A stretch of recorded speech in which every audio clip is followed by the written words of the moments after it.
කිසියම් කාන්තාවකගේ දකුණු ඇහි පිහාටුවක් මත උපන් ලපයක් තියෙනවා නම් ඒ කාන්තාව ස්ථීරසාර වශයෙන්ම ධනවත් වෙනවා. කෙනෙක්ගේ උපන් ලපයක් යම් ආකාරයකින් ඇසක පිහිටා තිබෙනවා නම් මොන වගේ කෙනෙක්ද? කිසියම් පුරුෂයෙක්ගේ දකුණු කම්බුලේ උපන් ලපයක් තිබ්බොත් ඒකේ පුරුෂයාට ඊටාම වාසනාවන්ත යහපත් පිහිටීමක්.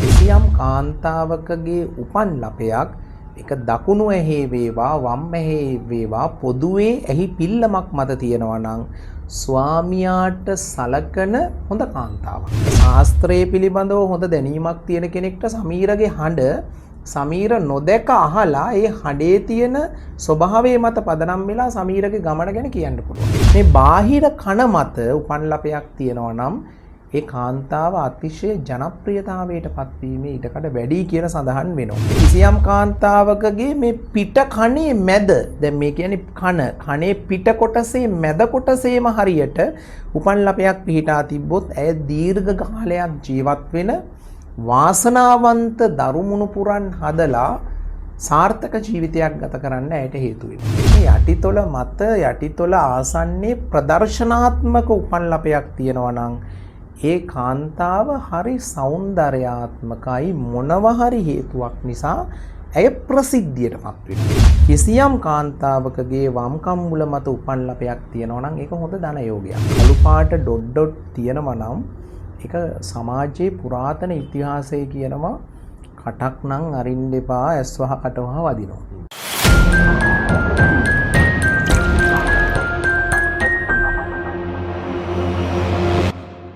ආයුෂ බොහෝ වේවා සුබ දවසක් වේවා කියලා ප්‍රාර්ථනා කරනවා. දසත ප්‍රොඩක්ෂන් YouTube නාලිකාව නරඹන ලංකාවාසී ලෝකවාසී ඔබ සියලු දෙනාට දසතේ අපි අධිතාමත්ම සුවිශේෂී වූ ජ්‍යොතිෂය ඒ වගේම গুপ্ত ශාස්ත්‍රානුකූල වැඩසටහන පිළිබඳව තමයි කතා බහ කරන්න සූදානම් වෙලා ඉන්නේ. ඉතින් ඒකට අද අපි දසත ප්‍රොඩක්ෂන් YouTube නාලිකාවෙන් හොයාගෙන ආවා ලංකාවේ ප්‍රවීණ ජ්‍යොතිර්වේදියෙක් ඒ වගේම අංක විද්‍යා විශේෂඥයෙක් වශයෙන් කටයුතු කරන ප්‍රවීණ ජ්‍යොතිර්වේදී දිමුත් රංගන මහත්මයාවයි. ආයිබෝන් දිමුත් මහත්මයා. ආයුෂ බොහෝ වේවා සමීර ඔබටත් ආයුෂ බොහෝ වේවා. අධිතාමත්ම සුවිශේෂී මාතෘකාව පිළිබඳව තමයි දිමුත් මහත්තයා අපි කතා බහ කරන්න සූදානම් වෙලා ඉන්නේ. විශේෂයෙන්ම කෙනෙක්ට හිතෙන්න පුළුවන් මේක ජ්‍යොතිෂයට සම්බන්ධ වෙනවද මේ කතා බහ කරන්නේ මොකද්ද? අද අපි කතා බහ කරන්නේ ඔබේ ශරීරය තුල තිබෙනා වූ සුවිශේෂිතම සංකේතය පිළිබඳව. මම මේ හඳුන්වන්නේ නිවැරදි කියලා මම හිතනවා. අපි කතා බහ කරන්නේ ඔබේ ශරීරයේ තිබෙනා වූ උපන් ලප පිළිබඳව. මේ උපන් ලප ජ්‍යොතිෂයටත් එක්ක සම්බන්ධ වෙනවද? අපි එතනින් කතාව පටන් ගමු. සමීර සාමාන්‍යයෙන් ජ්‍යොතිෂ්‍ය දේහ ලක්ෂණ විද්‍යාව අංක විද්‍යාව නාඩි හස්තරේඛා කියන මේ විෂයන් පුද්ගලයන්ගේ ජීවිත විග්‍රහ කිරීම සඳහා පුරාතන ඉතිහාසයේ ඉඳලා ඍෂිවරු දිව කනින් අහලා දිව කනින් දැකපු විෂයන්. ඒ කියන්නේ මේ විෂයන් හරි පාරම්පරිකයි හරි සාම්ප්‍රදායිකයි. කොච්චර පාරම්පරික වුණත් කොච්චර සාම්ප්‍රදායික වුණත් ඕනම කාලයකට යාවත් කාලීන වෙනවා. අන්න එච්චරයි මේකේ තියෙන වඩා වැදගත්ම දේ. දැන් එතකොට දැන් ඔය තිලෝගුරු සම්මා සම්බුදුරජාණන් වහන්සේ සිද්ධාර්ථ නාමයෙන් මේ ලෝකෙට උත්පත්තිය ලබද්දී සිද්ධාර්ථ කුමාරයාට නම් තැබීම සඳහා බමුණන් 108 දෙනෙක්ට සුද්ධෝදන රජතුමා ආරාධනා කරලා තියෙනවා. ඒතකොට මේ සිද්ධාර්ථ කුමාරයාගේ දේහ ලක්ෂණ පවා බලලා තමයි සහ ජන්මපත්‍රය හරියටම පරීක්ෂා කරලා තමයි නම් තැබීම කරලා තියෙන්නේ.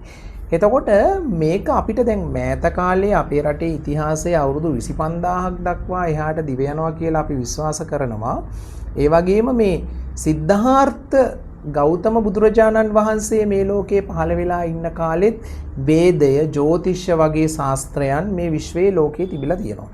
එතකොට ගොඩක් වෙලාවට මේ කටහඬ පාවිච්චි කරලා කෙනෙක් කතා කරන ධොනිමුඛ ශාස්ත්‍රය කියන්නේ ඒක. ඒ කියන්නේ දැන් ශාස්ත්‍රයේ පිළිබඳව හොඳ දැනීමක් තියෙන කෙනෙක්ට සමීරගේ හඬ සමීර නොදැක අහලා ඒ හඬේ තියෙන ස්වභාවය මත පදනම් වෙලා සමීරගේ ගමන ගැන කියන්න පුළුවන්. ඒකට කියන්නේ ධොනිමුඛ ශාස්ත්‍රය. ඒ වගේම තමයි දැන් ඔය හස්තරේඛා බලලා කියනවා දේහ ලක්ෂණ විද්‍යාව කියන්නේත් ඒහා සමාන විපරිණිම ශාස්ත්‍රයක්. එතකොට මේ දේහ ලක්ෂණ විද්‍යාව පිළිබඳව අද වර්තමානයේ වන විට පුදුමාකාර කැමැත්තක් තියෙනවා. හැබැයි මේ සම්බන්ධව ඉගෙනගත්ත ශාස්ත්‍රඥයන් හරි අඩුයි. එහෙනම් අපිත් කාලයක් තිස්සේ වසර ගණනාවක් මේ පිළිබඳ පරීක්ෂණ කරලා ලබාගත් අත්දැකීම් තමයි මේ පාවිච්චි කරන්නේ. එතකොට උපන් ලප කියන්නේ දේහ ලක්ෂණ විද්‍යාවේ තියෙන එකක් විතරයි. හිසේ ඉඳලා පාදාන්තය දක්වාම පුද්ගලයෙක්ගේ තියෙන දේහ ලක්ෂණ. කෙනෙක් බලන විදිය, කෙනෙක් කතා කරන විදිය, කෙනෙක් ඇහුම්කන් දෙන විදිය, කෙනෙක් මූණ හොල්ලන විදිය, මේ හැම එකක්ම දේහ ලක්ෂණයට අදාළයි. ශරීරයේ අංග පිහිටා තිබෙන විදිය, කොණ්ඩේ පිහිටා තිබෙන විදිය, ඇස්වල තියෙන බැල්ම, ඇස් පිහිටා තියෙන විදිය, කන පිහිටා තියෙන විදිය, කට තියෙන විදිය, මේ හැමදේම.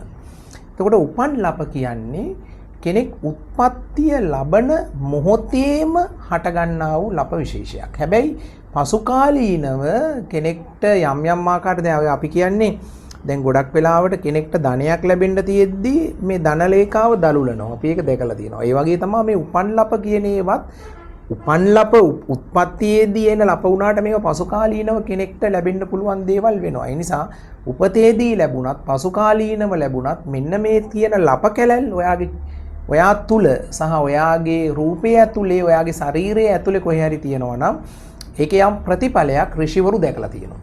ඒක තමයි සම්බන්ධතාවයේ තියෙන්නේ. අනිවාර්යයෙන්. හරි. දැන් අද දවසේ වුණ අපි කතා බහ කරන්නේ විශේෂයෙන්ම මේ දේහ ලක්ෂණ විද්‍යාවට අයිති වන්නා වූ උපන් ලප පිළිබඳව.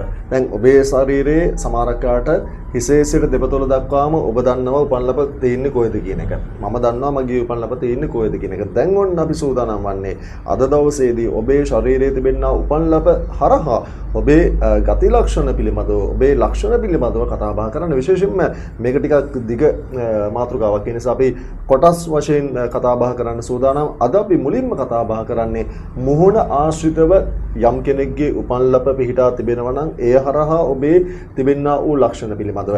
මම ඊට කලින් දැන් දිමුත් මහත්තයා ඔබතුමාගෙන් දැනගන්න කැමතියි. දැන් ඔබතුමා ජ්‍යොතිර්වේදියෙක්, මේ දේහ ලක්ෂණ පිළිබඳව විශේෂඥයෙක් ඒ වගේ.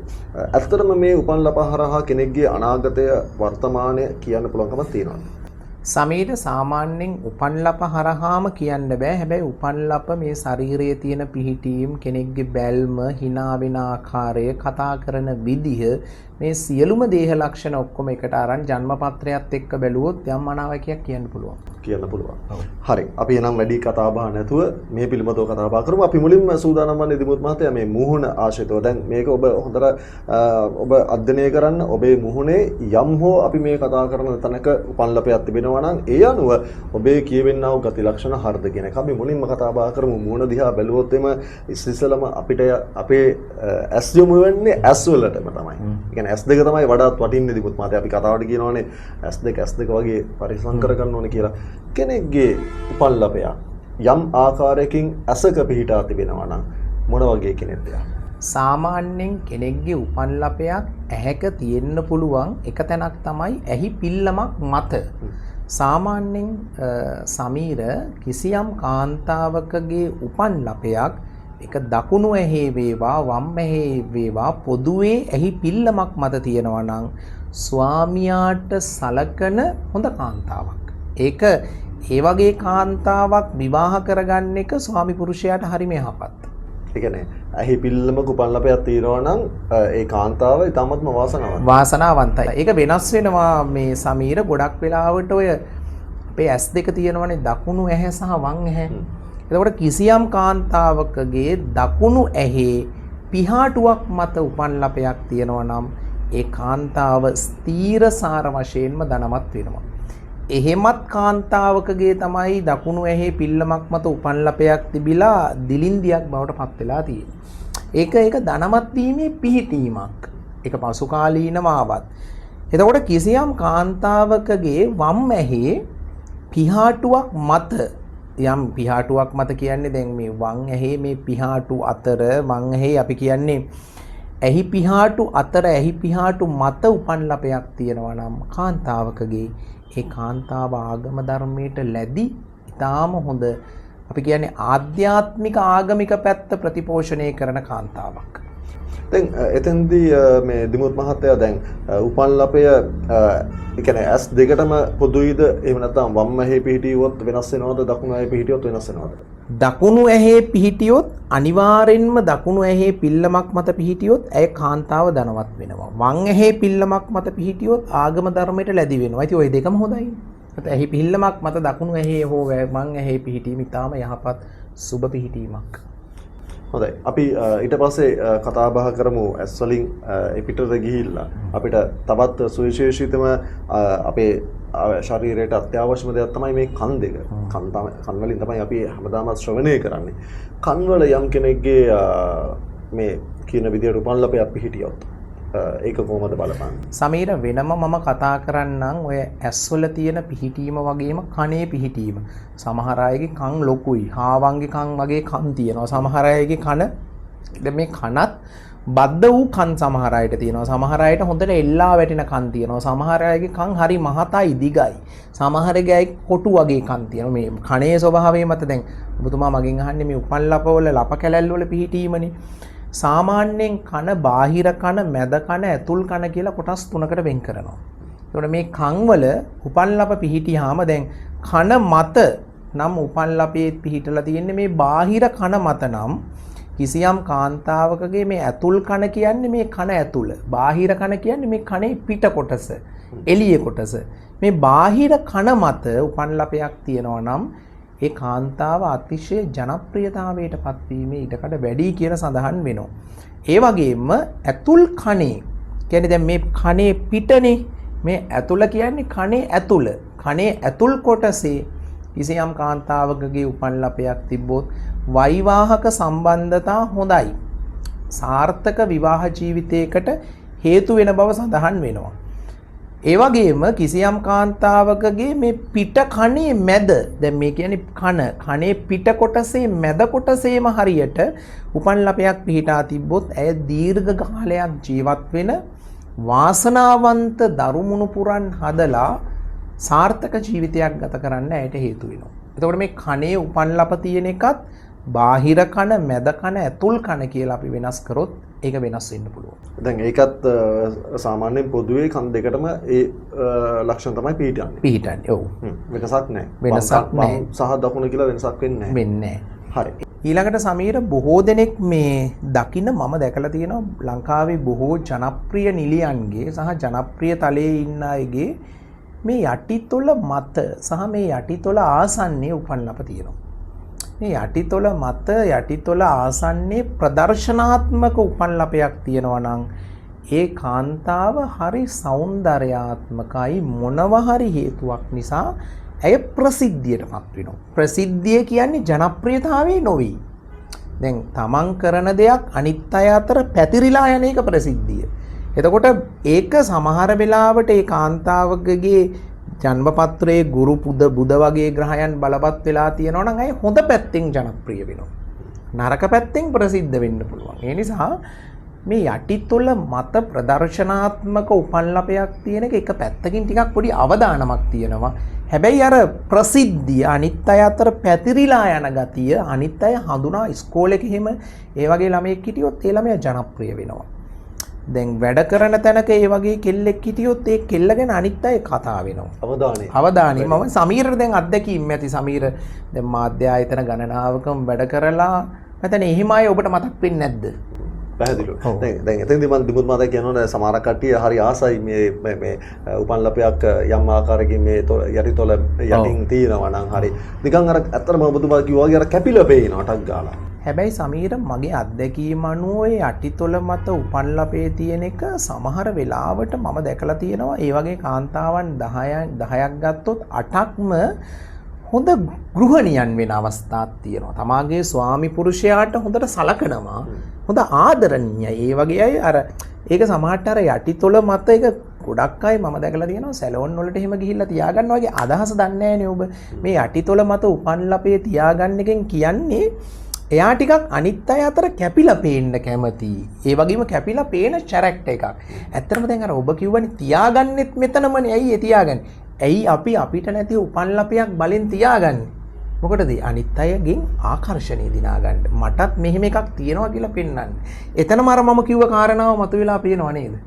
පැහැදිලිවම. හරි. දැන් දිමුත් මහත්තයා දැන් මම අතුරු ප්‍රශ්නයක් තව අපිට මේ අංග කීපයක් තිබෙනවා කතා බහ කරන්න මූණේ තිබෙන්නා වූ තවත් තැන්වල මේ උපන්ලප හරහා ඔබට මොන ආකාරයේ අංග ලක්ෂණද සහ ඔබට ඔබේ ගති ලක්ෂණ කොහොමද කියන එක. දැන් සාමාන්‍යයෙන් මේ දිමුත් මහත්තයා උපන්ලපේ එක්ක චූටි වෙන්නත් පුළුවන්. ටිකක් ලොකු උපන් ලබ වෙන්නත් පුළුවන්. ඒ අනුව මේ ගති ලක්ෂණ වෙනස් වෙනවා. අනිවාර්යෙන් වෙනස් වෙනවා. සාමාන්‍යයෙන් සමහර තැන්වල අපි කියනවා තල කැලැල්ලක් වගේ ලපයක් තියෙනවා නම්. සමහර තැන්වල දුඹුරු පැහැයට හුරු ලපයක් තියෙනවා නම්. රත් පැහැයට හුරු ලපයක් තියෙනවා නම්. සුදු පැහැයට හුරු ලපයක් තියෙනවා. දැන් මේ මීට සුළු වෙලාවකට කලින් කතා කරපු දේවල් වලට එහෙම පැහැය සහ ප්‍රමාණය අදාළ නැහැ. ප්‍රශ්නයක් නැහැ. එහෙම අදාළ වෙන අවස්ථා තියෙනවා. හරි. දැන් සමහර කාට ඔබේ උපන් ලබේ තිබෙන්නේ අතේ වෙන්න පුළුවන්, අල්ලේ වෙන්න පුළුවන්. එහෙම නැත්නම් යටිපතුලේ, බාහුවල වෙන්න පුළුවන්, කල්පවල වෙන්න පුළුවන්. ඒ කොතන තිබුණත් ඒ උපන් ලබේ හරහා ඔබේ ගති ලක්ෂණ කියන්න අපි සූදානම්. අපි මුලින්ම කතා බහ කරන්නේ මූණ ආශ්‍රිතව විතරයි මේ පළවෙනි කොටස. ඒ නිසා ඔබ රැඳිලා ඉන්න. දිමුත් මහත්තයා මම ඊළඟට අපි යමු මේ ප්‍රධානතම මූණේ ප්‍රධානතම තැනක් වෙන මේ කම්බුලට. කම්බුලේ උපන් ලබයක් කෙනෙක්ගේ පිටට තිබ්බොත් එයා මොන වගේ කෙනෙක්ද? සමීර කම්බුල වම් කම්බුල සහ දකුණු කම්බුල කියලා කොටස් දෙකක් තියෙනවනේ. දැන් සමහර කාන්තාවන්ගේ මම දැකලා තියෙනවා වම් කම්බුල මැද හරියටම මැදට වෙන්න. ගොඩක් ලොකුවට ප්‍රදර්ශනාත්මකව හොඳ පේන හොඳ ලක්ෂණයන්ගෙන් යුක්ත හොඳට පේන විදියට ලොකුවට උපන් ලප තියෙනවා. මේක පොඩියට තිබ්බත් ප්‍රශ්නයක් නැහැ. උපත, සැපත, රැකියාව, විවාහය තුනම හොඳයි කියලා තියෙනවා. හතරම.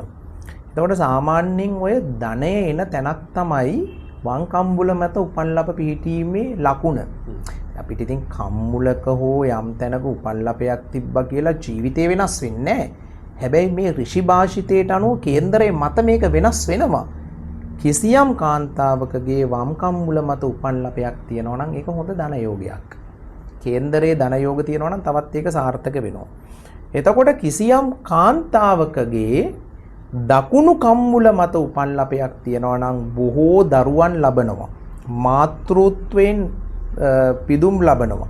සමාජයේ පිළිගත් කාන්තාවක් බවට පත් වෙනවා.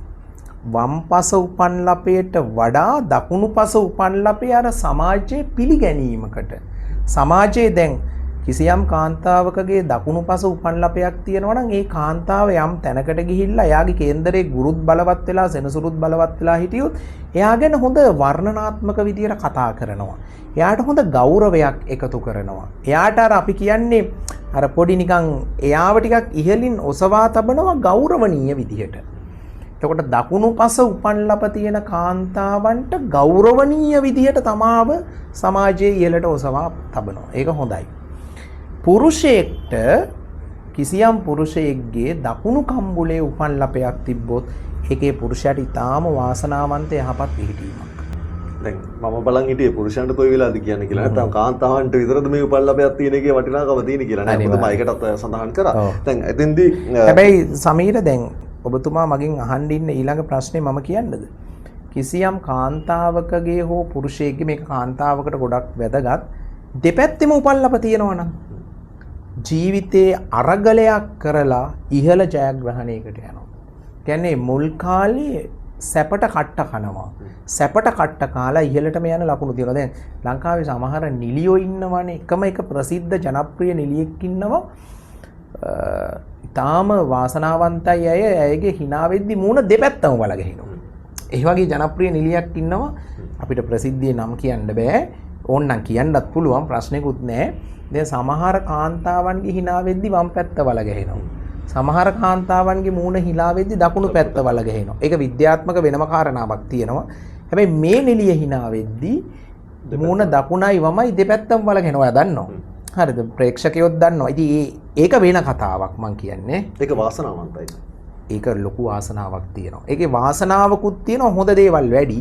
අපි නරක පැත්ත කතා නොකරෙමු. හොඳ දේවල් ගොඩක් ඒක හරි විරල පිහිටීමක් නේ. යහපත් පිහිටීමක් නේ. ඒක හොඳ දේවල් වැඩි. ඉතින් ඒ වගේ ඒක වෙනයි දැන් මේ දේහ ලක්ෂණ විද්‍යාව කියන්නේ උපන් ලපම නෙමෙයි ඒක එකක් විතරයි. දැන් අමතර දෙයක්ත් අපි කතා බහ කරේ මේ මුහුණ රැලි මේ hina වෙද්දි වල ගැහෙන එක. වල ගැහෙන එක. හරි අපි කතා බහ කරන්නේ උපන් ලප පිළිබඳව. දැන් අපි කතා බහ කරා ඔබේ ඇස්වල උපන් ලප පිහිටා තිබෙනවා නම් ඒ අනුව ඔබේ ගති ලක්ෂණ කොහමද? ඒ වගේම ඔබේ කන් මත යම් ආකාරයකින් උපන් ලපයක් පිහිටලා තියෙනවා නම් ඔබ මොන ආකාරයේ කෙනෙක්ද? ඒ වගේමයි ඔබේ කම්බුල මත උපන් ලප පිහිටා තියෙනවා නම් ඔබ මොන වගේ කෙනෙක්ද කියන එක. තව ඉතුරු වෙලා තිබෙනවා අංග කීපයක්. අපි සෝදානම් දිමුත් මහත්තයා ඊළඟට මේ දිව කෙනෙක්ගේ රස බලන්න ප්‍රධානතම මේ අපේ මේකනේ මේ දිව කියන්නේ දිමුත්. එතකොට මේ දිව මත කෙනෙක්ගේ යම් ආකාරයකින් උපන්ලපයක් පිහිටලා තිබ්බොත් ඒ කෙනා මොන වගේ ගති ලක්ෂණ වලට දුරුමකම් කියන්නේ? දැන් මේ දිව මත උපන්ලප තියන අය මාත් එක්ක අමනාප වෙන්න එපා. මනාප වෙන්න ඕන පිරිසකුත් ඉන්නවා මේක කියද්දි. සාමාන්‍යයෙන් සමීර දිව මත සාමාන්‍යයෙන් ලපලප කළු පාට ඩොට් ඩොට් තියෙනවා නම් ඒක සමාජයේ පුරාතන ඉතිහාසයේ කියනවා කටක් නම් අරින්න එපා ඇස්වහ කටවහ වදිනවා. ඒක නරකක් නෑ. මං කියන්නේ දැන් දිව මත ලප තියෙන කෙනෙක්ට ආශිර්වාදයක් කරත් ඒකත් ලැබෙන්න පුළුවන්. අපි ඉතින් ඒක යම්කිසි යාට ලැබිච්ච යම් එක පැත්තකින් බලයක් නේද? සාමාන්‍යයෙන් හොඳ දෙයක් ඒක සමාජයේ පොදු පිළිගැනීමක් තියෙනවා සහ පුරාතන ඉතිහාසයේ ඉඳලා මේක මේ මම අමුතුවෙන් දේහ ලක්ෂණ විද්‍යාවේ කියන්න දෙයක් නෑ. ඒක නරකක් නෙමෙයි. දැන් දිව මත උපන් මේ කළු පාට ලප තිබ්බා කියලා ඒ හැමෝටමත් ඇස්වහකට වහ නැහැ. දැන් ඔයාගේ කළු පාට ලප දිවේ තියෙනවා කියලා ඔයාගේ ඇස්වහකට වහ නැහැ. මේ කියන්නේ ඇස්වහකට වහ කියනවටත් වඩා අපි මෙහෙම කියමුකෝ ඒ වගේ අය කියන දේවල් හරියනවා. ඒ කියන්නේ මොකක් හරි දෙයක් කියන දෙයක් හරියනවා. හොඳ හෝ නරක හරියනවා. ඔතන සමහර අයගේ තියෙනවා දිව කෙලවර උපන් ලප. දැන් මම දැකලා තියෙනවා ගොඩාක් ඔය FM 10 channel වල ඉන්නවනේ ටෝකටිව් අර ෆීමේල් ප්‍රසන්ටර්ස්ලා ටොක කියනවා ටටක් ගාලා වචන ළඟ නමනවා. අන්න ඒ වගේ කාන්තාවන්ගේ මම දැකලා තියෙනවා දිවේ කෙලවර උපන් ලප තියෙනවා. මේ කියන්නේ කිසියම් කාන්තාවකගේ දිව කෙලවර උපන් ලප තියෙනවා නම් ටෝකටිව් ගතිය වැඩි. ඒක දක්ෂතාවයක් ඈ. ඔය TV channel වල ඉන්න ෆීමේල් ප්‍රසන්ටර්ස්ලාට වඩා FM channel වල ඉන්න ෆීමේල් ඇනවුන්සර්ස් ලගේ ළඟ ටටක් ගාලා කතා කරනවා. මේ මුකරිකම වැඩි. කිසියම් කාන්තා ඔය පිරිමින්ට වඩා ඇත්තටම හරි දිව කෙලවර උපන් ලප තියෙනවා නම් කිසියම් කාන්තාවකගේ ටෝකටිව් ගතිය වැඩි. ඕකේ අනිත් පැත්ත කිසියම් පුරුෂයෙක්ගේ හෝ කාන්තාවකගේ දිව යට කියලා අපි කියන්නේ මොකද්ද? දැන් දිව යට මට ඒක පෙන්වන්න අමාරුයි. දිව යට කිසියම් පුරුෂයෙක්ගේ හෝ කාන්තාවකගේ උපන් ලප තිබ්බොත් ලෝකෝත්තර ආගමික ආධ්‍යාත්මික පිහිටීමක්. ඒ පුද්ගලයා ජීවිතයේ දියුණු වෙන ආධ්‍යාත්මික වශයෙන් හික්ම වෙන ලෝකෝත්තර වශයෙන් ජීවිතේ ජය ගන්න පුද්ගලෙක්. හරි. මම හිතන්නේ අපිට තව කතා බහ කරන්න ගොඩක් දේවල් තියෙනවා තිබුත් මහත්තයා. හැබැයි අපි අද දවසේ කතා බහ කරේ මේ මූණ ආශ්‍රිතව යම් කෙනෙක්ගේ උපන් ලපයක් පිහිටලා තියෙනවා නම් ඒ උපන් ලපය හරහා ඔබේ ගති ලක්ෂණ පිළිබඳව අපි අද මේ වැඩසටහන මේ විදිහට නවත්තමු. හැබැයි ඔබතුමාට සමීර දැන් මෙහෙමයි දැන් මේක මේ විදිහටම අමුයෙන් ගන්න එපා. දැන් ඕක වෙනස් වෙනවා තමාගේ ජන්මපත්‍රයේ මත. දැන් උදාහරණයක් හැටියට හොඳ සමාජයට දැන් අපි කියනවනේ ඔය කම්බුලේ හැමේ උපන්ලප තිබ්බාම ගොඩක් හොඳ කතා කරා. ඒවා ඇති නොවන අවස්ථාවක් තියෙනවා. මම කියන්නේ අර පොදුවේ. ඉතින් මේක 100ක් ගත්තොත් 75කට 80කට විතර වෙන්න පුළුවන් සම්භාවිතාවයක් තියෙනවා. ඒක ජන්මපත්‍රයේ තියෙන ග්‍රහ පිහිටීම් මතත් වෙනස් වෙන්න පුළුවන්. හරි එවන ඉතින් අපි කතාව නිමාවටපත් කරමු. අද දවසේ අපි විශේෂයෙන්ම කතා බහ කරේ දේහ ලක්ෂණයක් වන මේ දේහ ලක්ෂණ ගණයට අයිතිවන්නා වූ උපන්ලප හරහා ඔබේ ගති ලක්ෂණ පිළිබඳව. අද අපි කතා බහ කරා මුහුණේ පිහිටියා වූ යම් ආකාරයකින් උපන්ලපයක් පිහිටි කෙනෙක් නම් ඔබ මොන වගේ ගති ලක්ෂණ වලට දුරුමුකම් කියන්නේ පිළිබඳව. ඉතින් ඒ පිළිබඳව කතා බහ කරන්න අද දවසේ අපිත් එක්ක එකතු වුණේ ප්‍රවීණ ජ්‍යොතිර්වේදී අංක විද්‍යා විශේෂඥ දිමුත් රංගන මහත්මයා. එතුමාට බෙහෙවින් ස්තුතිවන්ත වෙනවා. හරි එවන ඉතින් අපි සමුගෙන යන්නයි සූදානම් වන්නේ. සමුගෙන යන්න කලින් මතක් කරනවා දසත ප්‍රොඩක්ෂන් YouTube නාලිකාව තාමත් ඔබ subscribe කරලා නැත්නම් දැන්මම subscribe කරන්න, bell button එක click කරන්න අමතක කරන්න එපා. ඒ වගේමයි දසත ප්‍රොඩක්ෂන් TikTok follow කරන්න, like කරන්න. මේ සෑම දෙයක් එක්කම තවත් මෙවැනි වූ සුවිශේෂී වැඩසටහන සමග හමු වීමේ බලාපොරොත්තුෙන් අද අපි ඔබෙන් සමුගන්නවා. ආයිබෝවන්.